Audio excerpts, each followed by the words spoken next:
Alright, welcome back to today's trade recap video. So without further ado, let's jump into it. Today I took one trade on YM, which was one losing trade of $250, which is just minus 1R. So that's what I typically risk on one trade. You can see that here. So this was one crazy long trade. Usually I'm more of a scalper. So I try to have, usually I would say the best trades I have anything from 10 at max 15 minutes. So over 1 hour was pretty insane for me. It's always like an intraday move. But yeah, technically the loss was $239. Then with commissions and fees came up to $245. So it's technically still a very good loss, just taking one loss in the day. Didn't over risk, didn't like over trade anything. And yeah, so for today's trading day, we had the only news we had was Trump speaking at this annual event, which happened at 3 a.m. during my time in Berlin. And then still for earnings, obviously, as in previous video journals, we still have Nvidia today after close, as well as Salesforce, and then like this semiconductor company that I have no idea what's the full name about. But on the chart, this is the red line. I labeled it red folder news, which is the low that was created. So maybe you can see better. The low that was created here, where we had the dip in the market in the overnight session. And yeah, let's just jump into the full trade recap on like why I took this trade, how I took this trade, and what the thought process was behind it. So let's jump into market open. Oh, maybe before I go into that, I forgot the levels I had drawn for today were the previous week low. Why did I leave the previous week low on the chart? Basically because it was also yesterday's or previous day high. So we can see we have a touch point here, we have like a touch point here, touch point there. Like this level has been tested so many times that it's just super important at this point. So it's most good to keep it on the chart. I wasn't interested in like the close here of all these candles. I was more interested in the wicks.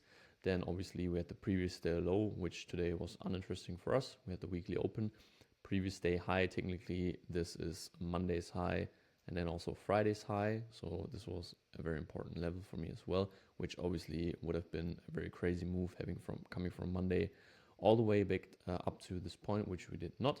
So these were the levels I was most interested in, as well as this red folder low, because most of the times, or at least from my observation, these spike candles that happens with like red folder news, most often within the same session, they will be mitigated, touched, whatever you want to call it, which was not the case today, which is one of the reasons why I had the losing trade. So let's get back to the open. All right, so first candle opened and YM was way slower today than NQ. NQ pumped like crazy, which I kind of like missed the trade. We can go over that after the YM trade. So I was very patient, didn't take any trades during the open. There was, to be honest, probably the old me would have taken a loss here, but it was like it was very tempting to take like a breakout trade after we broke like this very small level here, just being like super aggressive, anticipating that we like immediately mitigate this red folder news thing, or like maybe go retest previous week low. But I was like, you know what, since we have Nvidia coming up, I want to play it a bit more safe. So price was really just chopping around for a very long time, I believe. Yet, so this, if you mark out these this high and then this low, which were the 5-minute opening, was the 5-minute opening range, you can see not even that it's just within this range. It's like these are just all inside bars. Okay, every candle that printed afterwards was inside of this candle, didn't even wick below. So it was like, okay, this is a sign of major indecision. And then I believe on this candle, yeah, so on this candle we saw the first very good move, very nice downside close candle. I was like at this point, okay, I don't know why I really had this crazy bias of this red folder news being tapped. So when I saw like aggressive sellers stepping into the market, I was like, let's see if we can get a nice trade off here. And this is where I immediately 58. So this is where I immediately entered. So this part was all of the inside bars. And then we had this first good sell-off. So when we came close to the opening range, I wasn't even waiting for what usually is more the patient way, as being like a proper close outside of the range, then a retest, and then entering on the continuation. I was like, okay, Today we played on the opening range breakout itself, which also aligned technically. This was a continuation trade because we had this like maybe small green down upside candle and then entering on the low, or when the first new low was created, and I was trading minis instead of one micro today. So I have a bigger stop loss. So my stop loss went above this candle, which as you can see is pretty large. So this was the first candle that started the downtrend, and then also this created this very nice fair value gap, which also would have protected the stop loss. And then if we go to the 5-minute candle, this would have also been the high of the 5-minute candle. So anything that came afterwards was like retest or really had to like swipe this high to invalidate the trade idea. So I was in this trade pretty fast on the 58 candle. So yeah, that's where I entered. I targeted the red folder news, which would have been a pretty good trade. So almost like 3R. I was like, I think YM is moving strong enough today to make this happen. And then afterwards, let's switch to the 5-minute because price was chopping around quite a bit for some time. So I was like not really going anywhere. Okay, at this point, maybe we did, there was like 70 points, so almost a 1-to-1. But I was like, let me see if we can get a bit more. And this was probably the time where some people would say greed. I say, you know, I don't really want to trade a 1-to-1s. You need a very high winning rate to be profitable with 1-to-1, like 1 hour trading system. So it's not really for me. I did this in the past. It's not something I want to do. So as you can see, price retested previous week's lows, retested the low of the 5-minute opening range, and then I believe there was one strong sell-off happening once again. Yeah, so here it happened. So I was in this trade for all this time. I was in a bit sense, I was proud that I didn't close it early. I was like, obviously I could have just jumped out of the trade here.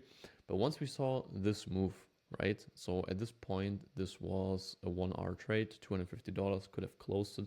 Especially for Lucid, you need $150 days for it to count as a profitable day. But I still thought, okay, like YM looks so weak. I also had probably like this fundamental bias of, if we have Nvidia earnings, maybe some of the large companies like investors and all these companies, maybe they want to close out some profit or positions because obviously Nvidia earnings can go crazy. So they would have pushed price a bit lower, also have like mitigated this red folder news, but this never happened, which is why I had a losing trade. So afterwards we chopped back up. This was probably the sign maybe where I could have been like, let's go break even. But if you watch the previous 2 videos, I had the bad habit of like touching the trades too much this week. So I was like, really let this thing play out. But it closed inside of the opening range again, and then basically had a little pullback. And afterwards, we can just jump to a higher time frame where you can see, let's go to the 1 hour, where you can see the 1 hour candle was a crazy bullish closing doji candle. And afterwards, it, price fully reversed. We took out the overnight, the current daily high. I think price continued even higher. Yep. So if you go to the 5-minute, you can see, you would say we had like a change of character. We even then had like a market structure shift. So everything turned fully bullish again. So this green doji candle was the last piece that I had, but I was pretty confident that this trade could have held a bit better, obviously, because of like this 5-minute fair value gap. Stop loss was pretty good above this candle. Obviously, we're still inside of the 5-minute opening range, but I still think it was a valid trade. Just couldn't continue the momentum to the downside. And overall, I'm still happy with how I treated this trade and how I traded it. And then let's jump into NQ because this was also very interesting. Let's just forget the replay because I didn't take a trade here. But I had pretty similar levels to, oh no, this is, these were not the same levels anymore. So coming into market open, I didn't mark this out, but obviously I had this in mind. I had the previous week high mapped out because as you can see, multiple touch points, one here, one there. Then we had like this crazy wick. Maybe this was completely broken, but I still think this was a valid area. And then we had let me see, the previous day low. Obviously, as you can see, it's multiple touch points here and the weekly open. So coming into the markets today, if we can see, we already, during the overnight session, we came above previous week high right before the session at 3:15, or like 50 minutes before open. We retested the high of the previous week high, and afterwards price just pumped like crazy. And I couldn't really get a good entry on the first candles. And this is something that is very hard for me to trade, because I always enjoy, what I try to trade is obviously momentum, then a pullback, and then entering on the continuation. But for that, I need candles that need to look a little bit better than especially these ones right here.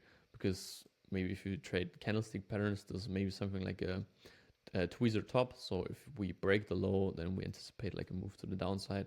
I don't really trade like tweezer tops or anything of these candlestick patterns.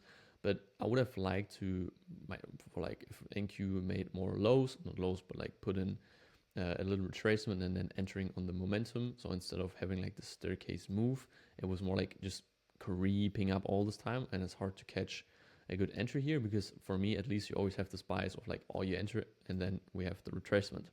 So one way I could have played this, which I did not, which is a bit unfortunate, but it is what it is we had the 5-minute opening range established, and where it would have been a valid entry through my trading system is on this candle. Let's say on this candle, we had an upside close above the range. We had a small retracement. So obviously we had like nice large bullish candles, then just a small doji, followed by another one almost testing the range. I'm like, this is viable to me. And then what I should have done is entering on the high, or like a new high. This candle creates, stop loss goes below previous candle's low. To be honest, 19 points for me is very tight. Would have qualified even trading 5 micros instead of 3. Could have been more conservative, putting the stop loss below this low. And then a good target for me at least would have been this 4-hour gap fill. So if you go to the 4-hour, we can see this was from last week on Thursday that channeled like this huge sell-off. So obviously it's not that the frag value gap will be like perfectly filled, but what does like a 4, I always use a 4 hours. What does it tell me? These 4-hour gap fills are always somewhere close to where the market had a swing point. Okay. So if you look at this for example, the same, like this would have been a 4-hour gap fill if price would have come up all the way. I'm not betting on like a higher time frame market structure shift, because that would mean, okay, we break above like 4-hour highs, then retest and go somewhere. That's like, you need to hold the trade for a very long time, which is not what I do. I'm still a scalper, so I scalp the market. It's like German accent kicking in, but yeah, that would have been a good first target for me. And then obviously something even higher if I wanted to have like a, so with the original trade idea, this would have been a 2-hour trade targeting the 4-hour gap fill. Would have been like 50 points, 2.5-hour trade. Would have called it in the books within literally like, I don't know, 4 minutes. So absolutely perfect trade. I did not caught this one, and then to be honest, afterwards I just felt like the market was so overextended. We really didn't get any nice pullbacks, and I was like, you know what? Instead of trying to force a trade, I already was in this super long YM trade. I said, let's not take any trades anymore today, which I'm pretty happy about. But yeah, that would have been a very good YM trade. And otherwise, there's not much for this session. I hope you found this interesting and informative. If you have any question, leave them down below. And otherwise, I see you tomorrow.